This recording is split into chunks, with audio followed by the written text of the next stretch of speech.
न होखे तब भतार ले जाई राखी ले ला जल्दी से नावा राखी ले जा आजा आजा जल्दी से ना जा।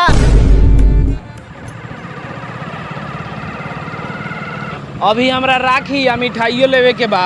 ये तो हम मिठाई के दुकान है कि मिठाई कहले बारे चलना रास्ते में ले ली है।